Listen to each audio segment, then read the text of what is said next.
GovClose certification is generating tremendous results.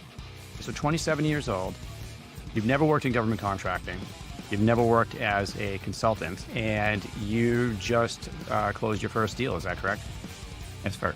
And I've got a couple small projects on the side as well. So definitely probably my best investment I've made all year. It would be my second post on how a cold call landed a 9-figure government contract. My name's Gavin Tice. So my name is Ethan Mart. When I was able to enroll into the GovClose program, it just exceeded all my expectations. It really has provided a lot of valuable learnings and insights that I would not have found on my own. I was able to get a consulting gig with a software company that currently works with the intelligence community. Hi, I'm Deb Diller Harris. If you want to learn how to sell to the government, if you want to learn how to start your own consulting business, if you want to learn the skills that you need to go land a 6-figure plus account executive job with big companies selling to the government, the certification program is for you. Head on over to govclose.com, check out our certification program, talk to the team. You won't regret it. All right. Good morning, everyone. Happy Friday. Making our way towards lunchtime. That's my gym hour. So that's fun. What we're going to do today is we're just going to answer questions. That's all we're doing. And we got a ton of questions, and I've been putting it off. So we're going to get into it here. Let's start with this one. So by the way, some of these questions are coming. I'm covering my face. Some of these are coming from YouTube. Some of these are coming from LinkedIn. Some of these are coming from my coaching program, our certification program at govclose.com. Automated searches at SAM.gov have been mentioned a few times in the training. So this one's from our coaching program. Is there training on how to set up an automated search? So for anyone that is interested in looking at government contracting opportunities, if that's your business, if that's what you're thinking about doing, there are a lot of tools out there you can pay for to help you with SAM.gov searches, but you can also automate some of it within the software tool itself. And I did a video on that. So if you're on the YouTube channel, then I would just go to the live session and live section and look at SAM.gov, the two SAM.gov automations. There's a video in there on that. But basically what it does is you can save your searches so you can go to them automatically. And then you can, if you find opportunities, you can notify and get notifications. So those two features are available. All right, let's try this one. Okay, I've been in trucking for 17 years. Can I haul freight for the government? I also do construction as well.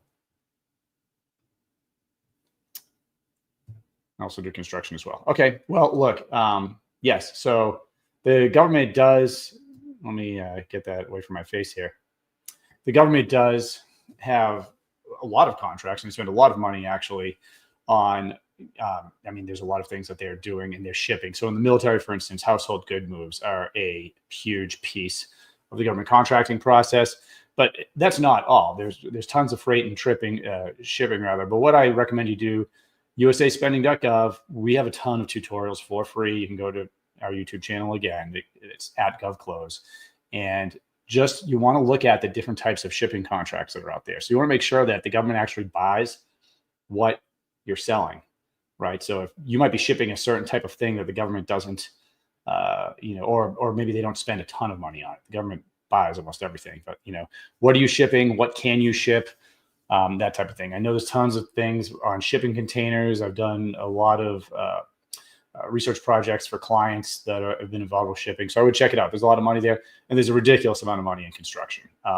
So if you're looking at something like construction, for instance, if you look at construction just within the VA, if you happen to be service disabled, veteran-owned small business, or a veteran-owned small business, the VA is a huge purchaser of those things from SDVOSBs and veteran-owned small business. But of course, you don't have to have that certification to win those contracts. Army Corps of Engineering is another area, another office that spends a ton of money on construction from construction companies, things like that. All right, I am creating a sources sought capability statement and there's a request for government-wide contract vehicle number. How do I obtain one, and what is the time frame for the turnaround? So what this individual is asking is basically he saw a sources sought, and the sources sought asks for a capability statement. Now, everybody that sells to the government, the industry standard is that you will have a capability statement. I have my own very biased thoughts as the government guy that was receiving those for a long time. I think they should be one page. I think they should be direct and to the point, and I think you should edit them before you hand it to any government office. You shouldn't have 1,000 things on there. Like if you hand me a capability statement and it tells me you do 100 cybersecurity services and janitorial work, you're wasting your time, because now you're telling me that you're not specialized. But if you do your research ahead of time, this office is trying to solve a specific problem set. That's what you make your capability statement written for. Meaning, so if I'm hiring a staff of 10 people that can do various cyber services, then you write it, hey, we are a staffing company. Or if you're doing penetration testing and that that's where my government office is focused on, then your capability statement say, hey, we're the lead small business in cybersecurity penetration testing, and you show the past performance, everything else you have that supports that. Now, you may have several services, but you want that to be focused. Now, again, what he was asking for is this government-wide contract vehicle number. So you can see that the question here, I think that he may believe that, hey, I just need to go find this government-wide contract vehicle number. But in reality, since he is not just creating a capability statement as a leave behind, he's responding to a source sought. That source sought asked for you to provide a capability statement. So one is you're writing it for that particular opportunity, so it becomes a little bit easier in this case. But secondly, that government-wide contract vehicle they're talking about, they want to know if you have a GWAC. So they want to know, is your company on NASA SOUP or one of the big government-wide contract vehicles? I lump GSA in there. They want to know how to put you on contract, because the government can't just put you on contract. The government needs a mechanism to put you on contract. And if that's not, if that doesn't explain it in your mind, we have other videos on GWACs and GSA schedules. Just know that the government can't buy it from you the same way I can. They not only need to be able to justify purchasing from you, but they need a way to put you on contract, and a government-wide acquisitions vehicle is one of those things. So in this case, with that individual, my answer to him was, hey, you don't have a GWAC, so you can't put a GWAC number. You can't just go find a GWAC and put it on there. They want to know if you have a GWAC. All right, let's look at another question. Hey, Rick, I have my LLC now, and also I have so this is from our certification and coaching program. I have my consulting business name, which is different. I suppose I need 2 websites. I plan on listing my businesses on the LLC website. So what this individual is asking is basically they have 2 businesses, right? So on one hand, so we train a lot of people on the government contracting process and show them how to start a consulting business based off of that. So, which I think is really the missing piece with a lot of, there's training, there's courses out there. Usually they're giving you like a little piece of what you need to know, right? But what I want, the people in my program to be able to do is understand the government contracting process from the standpoint of what does a company need to do to sell to the government. So they can take any company, do the research, and based on data, build a plan, and then they can find leads, build a pipeline, close contracts. And they can, but that's only one piece of it, right? That's how to sell to the government. That's not how to sell to businesses, right? Because if you're starting a consulting business, not only do you have to understand the government contracting process, you also have to know how to sell to businesses. How are these businesses going to hire you, right? So here, my consulting businesses has a name that's different from her LLC. I suppose I need 2 websites. Okay, so now we're talking about selling to other businesses, right? So here's my recommendation: a website. Your website is your marketing tool, and you got about 2 seconds for somebody to look at it and know exactly what it is that you do, right? So if I have a consulting business that helps small businesses sell to the government, Then when they go, I want one website that says, as soon as they see it, I help small businesses sell to the government, or I help cybersecurity businesses sell to the government. If I have another business that is house painting, or maybe it's something selling to the government, maybe I provide construction services to the government. For me, that's a different website. And we could talk about websites for, ad nauseum, I guess. I could show you my website, if you want to get an idea of what I'm talking about. But essentially, what they call it is above the fold. Let me see if I can actually share my website here with you. So if anyone is building a website, either for government or for, business to business sales, really if you're selling anything, this will play a part. All right. Let's go here. Okay. Nope. Showing you my dirty laundry here. Okay. So this is one of my websites. Okay. You can see the first thing is there's a pop-up, because if you're selling to businesses or to people, you need to be able to capture their emails. Some of you watching probably get emails from me, and that's because you gave me your email address at some point. And I have several ways, and a business needs to be able to communicate with people that are interested in their services. But as far as the website's concerned, and I just wanted to illustrate this to answer her question, right, about, why would it be confusing if she had one website that offered two different services? Well, see here, I have a government contract training program. And so they call this, what you see here, this is called above the fold. And that comes from, for those of you old enough to remember newspapers, remember the newspaper gets thrown on your door. And I threw those newspapers as a young, I guess I wasn't a young man. I was like 10 or 11 years old, but the newspaper's folded over. So all you see is the top half, right? So when people go to your website, this is what they see. So I want them to see, what do I do? Well, right now, this says government contract training, and I give them a way to either, get trained by us or hire me or one of the advisors that works for us. So that's a long way of saying that I think that you need two different websites. So hopefully that helps. Great advice. I'm investing in your mentorship as soon as, okay, that's more of a statement, less of a question. And by the way, if you happen to be watching this, I'm going to test it here. You can ask questions live if you have stumbled into this while I'm broadcasting. So right now we are live. It's 11:26 a.m. on Friday, December 13th, Eastern Standard Time. Going back to the other questions we have here. All right. Yep, we already know that one. We saw. Okay. I had a dream for doing an unsolicited proposal, but I'm glad you confirmed my suspicions. I have a product I know the government will want, and even have spent time looking at non-material solutions, and I still find my product would be needed. The only catch is I'm certain a civilian would be in trouble if I found, it would be in trouble if I found with a tech. Not sure how to solve this weird spot I'm in. I've spent time learning NDAA and procurement and working on all our business planning needs, but I think I need help going from one man with one idea into a team that will provide aims for a great country. Okay, so I mean, look, it looks like this person has an idea and they think it can help the country.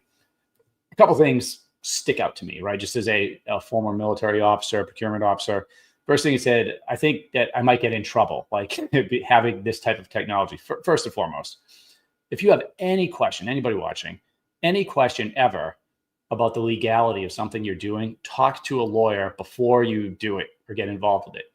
And that might not cost you as much as you think. And I can guarantee you it'll cost you way less than the cost of actually doing something that is against the law. Never do anything against the law. Talk to a lawyer first. Now, I think probably what that person's getting at, if you think that you have, because of your background, because of your business, that you can develop something for, say, the military, right? A technology or a product that wouldn't be used by civilians. Maybe it's used by the military. First thing that you want to do is see, are they even interested in this, right? Is this an idea that they're interested in, or do they have it already? It's possible that the military uses a lot of things that you're not aware of and that I'm not aware of anymore. So one thing you can do is you can go to SBIR.gov, or you can go to DSIP. That's a website that is basically the military's version of SBIR, Small Business Innovative Research. I've talked about this before in other videos, but so in SBIR, they'll put topics out there that they're interested in. So if you have a technology, this gentleman may, that he thinks he can develop that the military would be interested in, go check it out. See if there's a topic related to it. You can look at past topics. You can see, hey, has anything ever been awarded for something like this? You can go to USAspending.gov. You could check it out there, do some searches. So you can make sure, A, that you're not reinventing the wheel. This might already exist and could already be in use. And then, of course, the second part to that question, my recommendation was to talk to a lawyer, because you don't want to do anything illegal. I keep bringing you up. Let's see, what's this one? Great conversation, Rick. GovClose program, I highly recommend. That's more of a statement also, but thanks, Fred, for joining the program. Actually, I did a interview with Fred. Fred is in manufacturing. He's a consultant. He worked with Gerber to build a tool for the U.S. Marine Corps. Really interesting story, actually. If you want to check out that conversation with him, that's on the channel. We did that one. Michael Knickerbocker. Oh, third client closed. This is from our coaching program. Awesome. Mike, that's great. Secured a deal with a construction company with past performance that doesn't have the time to consistently review. Yeah, no, that's great. I mean, and I think just to point out, so that's from our coaching and certification program. That's one of our certified students that's crushing it right now. But look, finding sources sought, absolutely has to be done. It's one of the best ways to sell to the government. Just remember, it's the long game, right? So, a lot of people don't want to hear, I'm not, look for a source of sought instead of a solicitation, because, hey, if I write a response to a source of sought, that's not going to turn into a contract. Well, that's not true. It's just, you're not going to be awarded the contract off of that source of sought response. You have to write it, send it in. Now you have an ability to meet with the government, talk to them, influence requirements. And eventually the solicitation is going to come out. But at this point, you may have helped the government write that solicitation. That's how that happens. You might have gotten the government to set aside that solicitation for your type of business, woman-owned, small business, veteran-owned. And you may have a relationship with them. And at the very best, you may get the government to award you a sole source contract. If you get in there and you have something unique to offer, that's going to be the rare exception. But, big picture, you're so much more likely to win the proposal or the contract when the solicitation comes out if you have already engaged on the sources sought process. So hopefully that gives a little bit of insight there.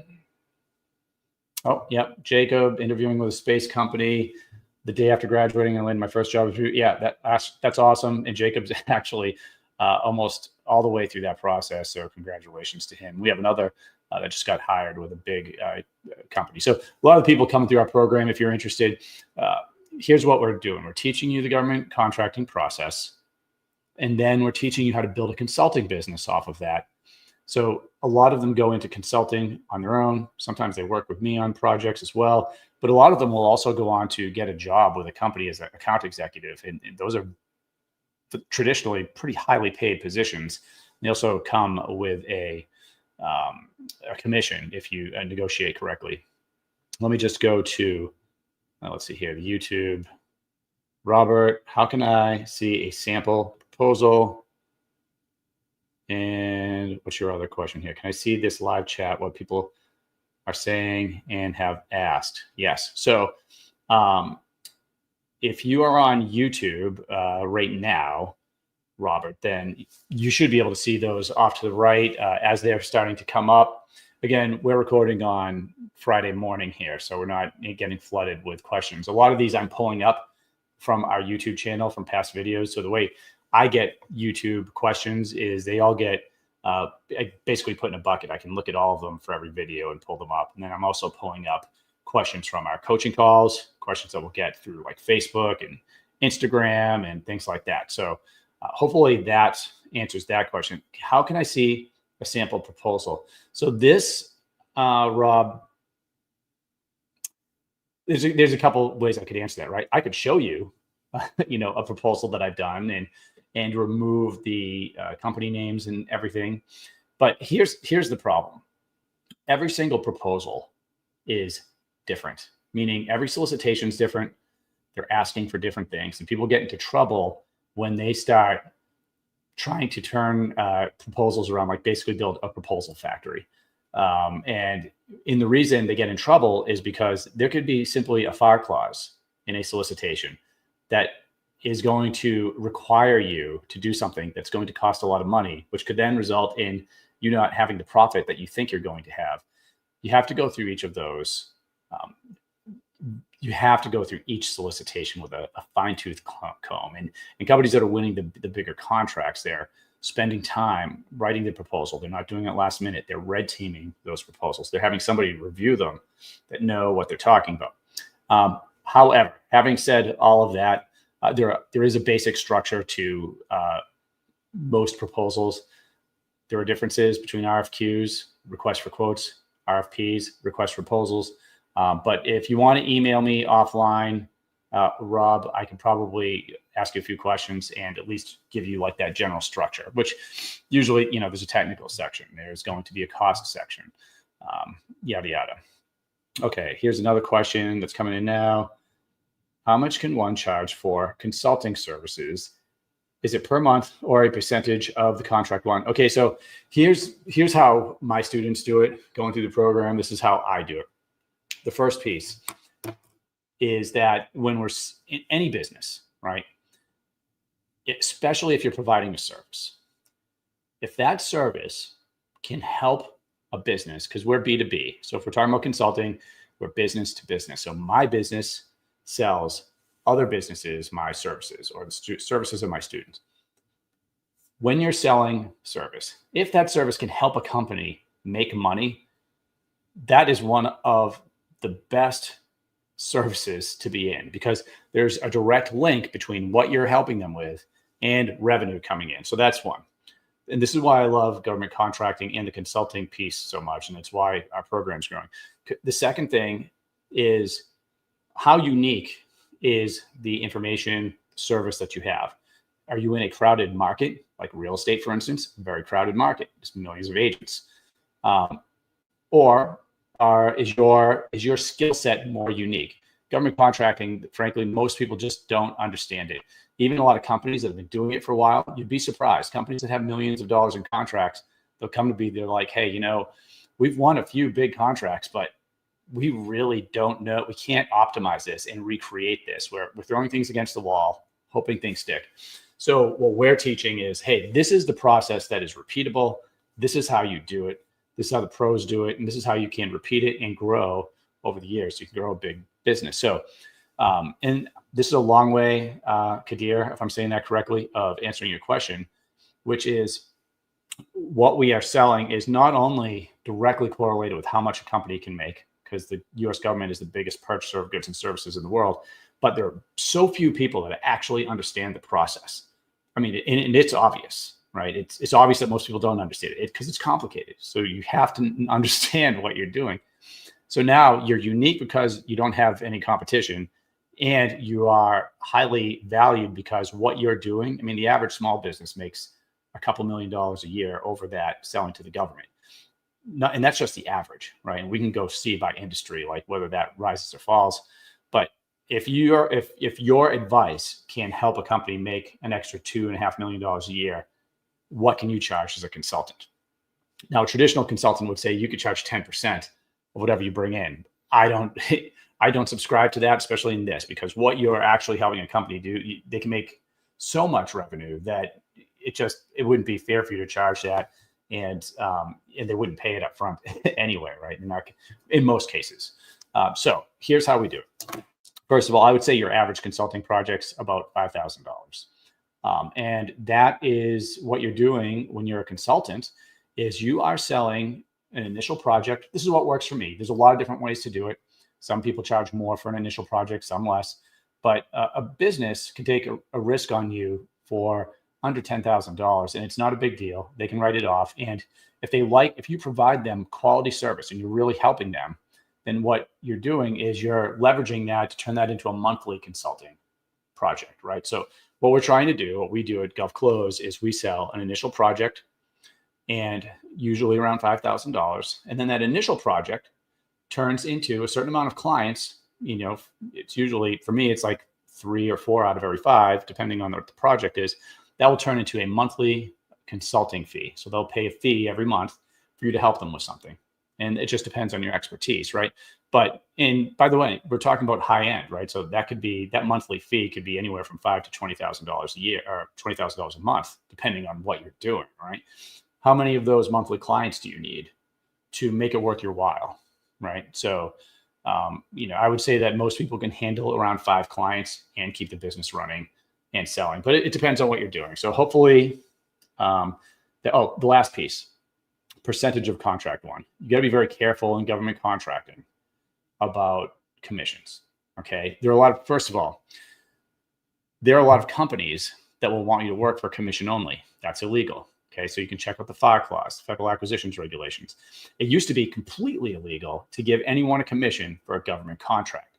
And the reason, and it's also one of the reasons that there's so much policy and regulation in government contracting, is that the government is trying to ensure that there is no undue influence, meaning that a general, and we hear about this every now and then, a general officer gives his buddy at one of the big defense companies a huge contract, right? And he has a sweet job there. Or, something along those lines, or people just lining their pockets and like literally stealing. So they don't want somebody like that to be able to come in and just somebody they know, like, hey, I want you to put this on contract, and they do it. But salespeople work on commissions, right? So, and I mean, this changed probably back in the 60s or something. I don't know the exact date, but so now commissions are allowed, but there is some language in the FAR that's very specific, and it talks about you can pay a commission to.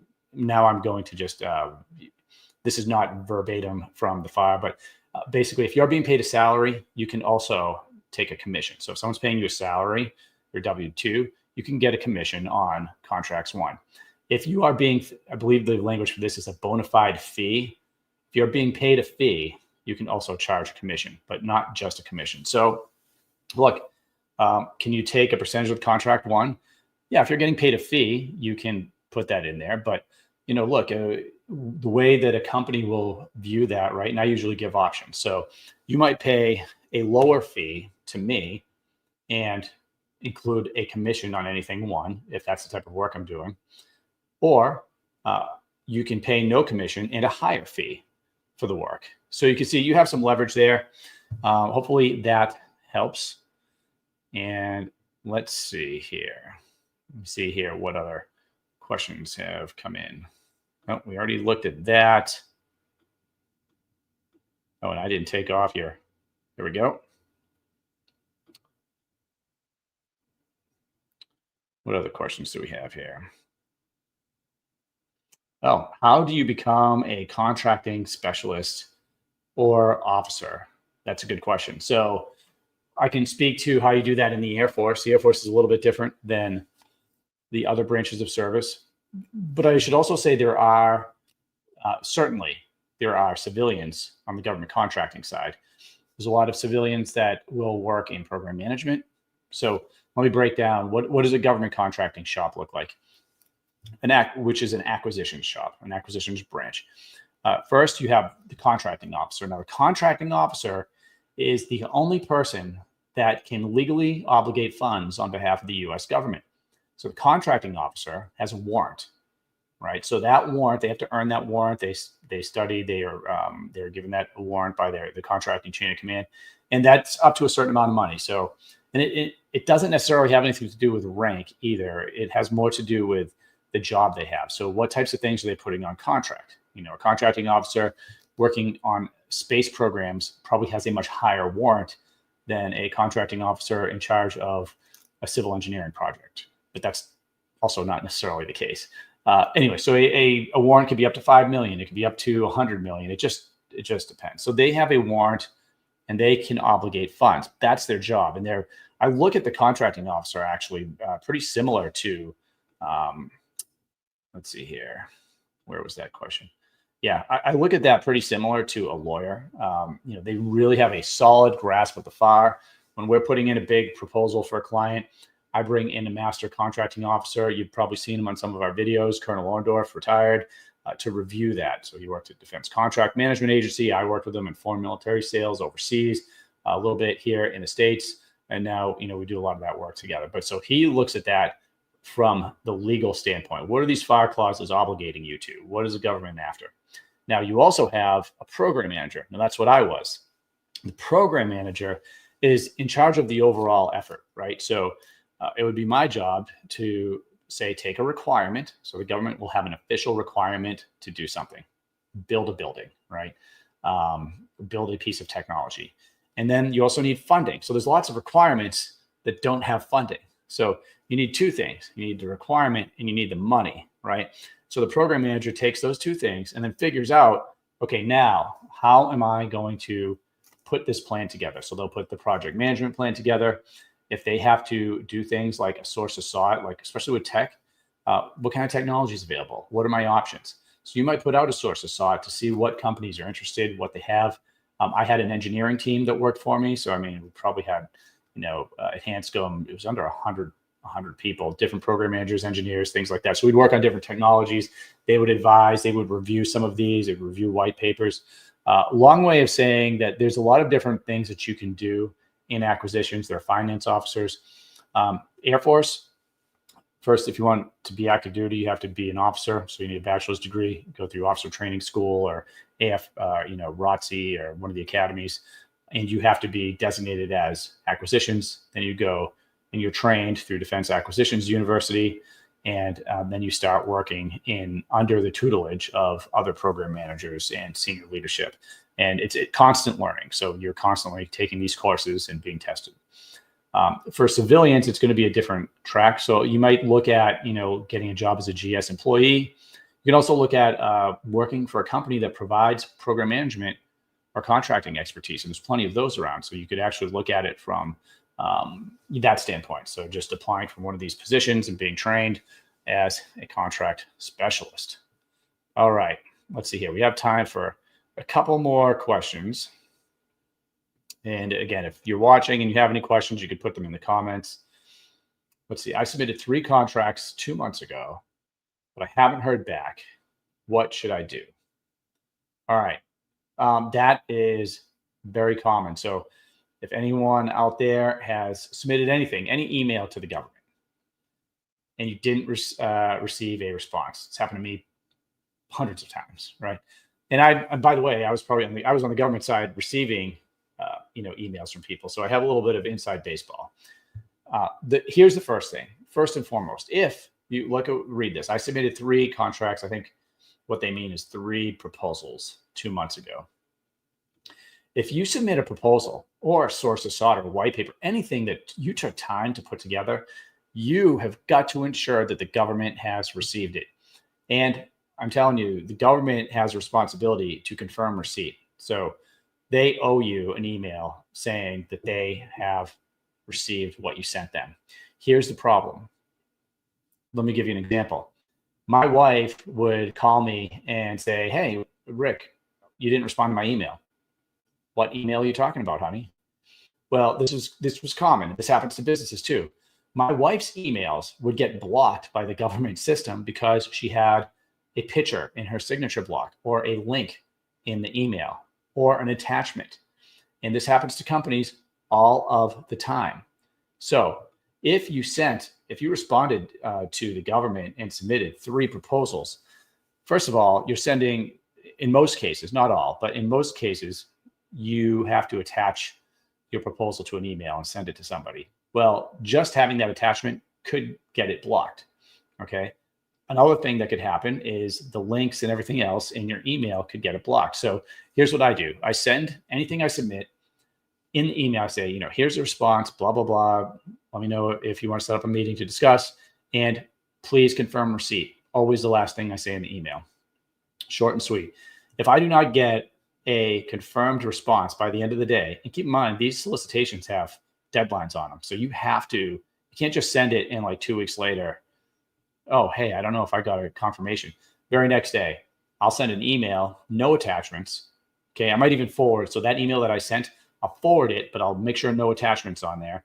I'll also remove any links. I'll make sure there's no links, no photos, no attachments, anything.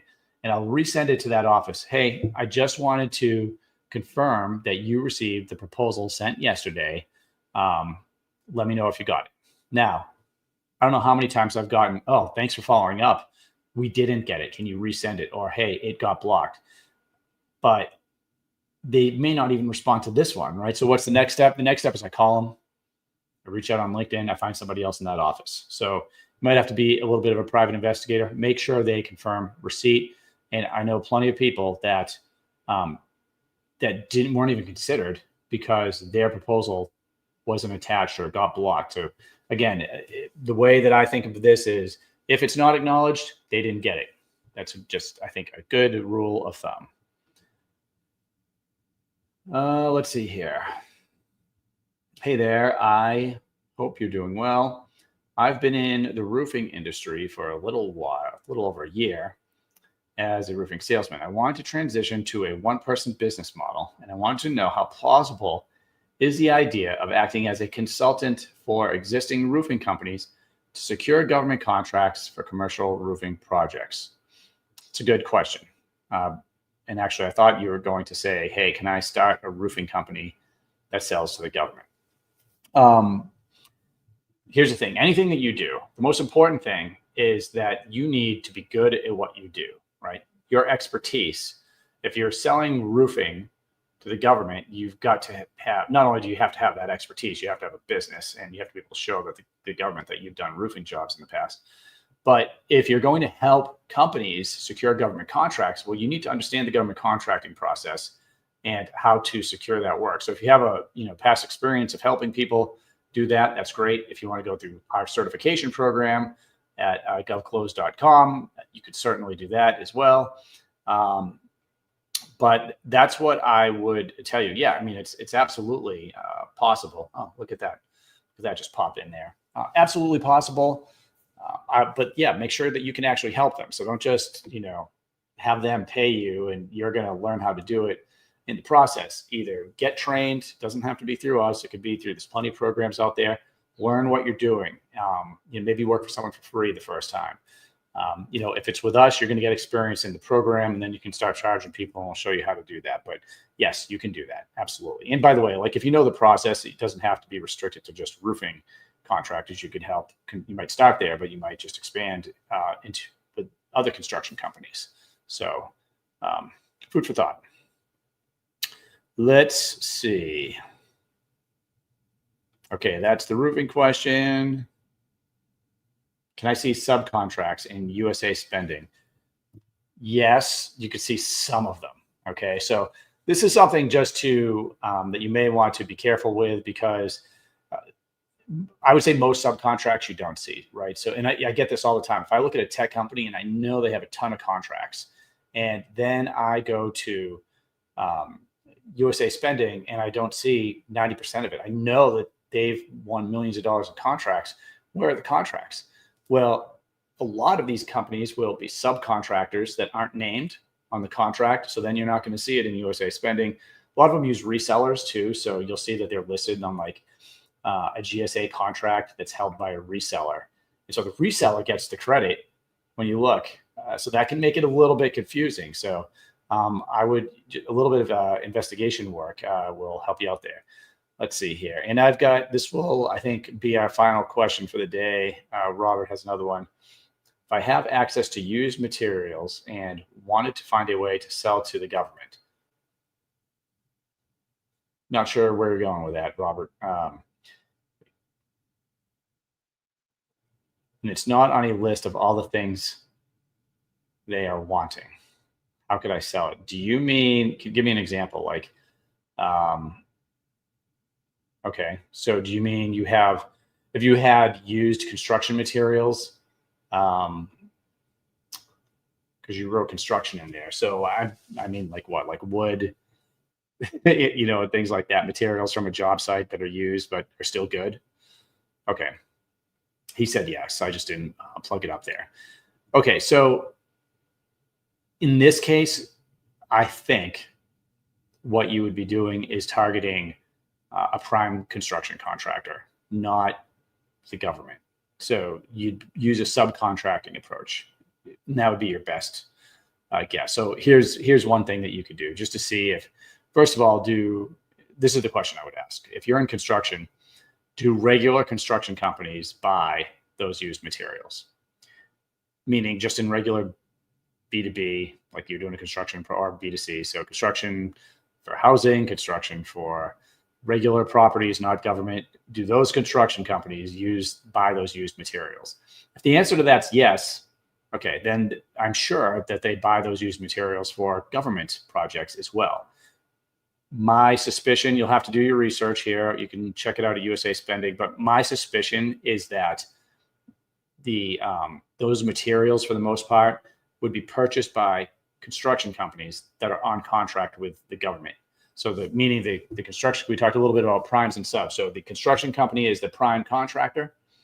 They win let's say it's Ricky Howard Construction, and I win a contract with the government to build a school on Air Force Base. And so now I'm going to do that. But look, that's my contract, right? The government probably doesn't want to be involved with how I'm going to buy those materials. And, I had to prove out my costing, in the proposal to a certain degree, but now it's up to me to go out and make it happen. Right. So you could sell, and this is what I would do. This would be a much more efficient use of your time. I would look for construction companies that are on contract with the government already. You can do that in USA Spending, that have won big deals over the past year. You can look at it geographically, Rob. So or Robert, I don't know which one you go by, but if I'm in the Boston, Massachusetts area, so I might look in Massachusetts. If you're in Texas, you could write Texas, but I'd be looking for those companies, construction companies on contract, doing work in Massachusetts and ongoing work. So meaning that they're not only do they win a contract, but they're going to be on contract doing this job for the next year or two. California, even better. California is there's a ton of work going on there. So now you could build a list of those companies. You could see it on USA Spending. Check out some of our tutorials. And I would reach out to them, be like, hey, look, we sell used materials for this type of work. I can see you're on contract with the government. Wondering if you need any materials. That's what I would do. It's probably the easiest way. You can also check on there and see, hey, is there a place where the government buys used construction materials? There might be. I mean, look, they buy everything else, so you never know. But my suspicion is you'll be most successful selling as a subcontractor to those primes. Okay. All right, everyone. Well, I think that's going to do it for today. Hopefully this has been helpful, just answering some questions about government contracting. We'll see you next time. Have a great weekend and take care.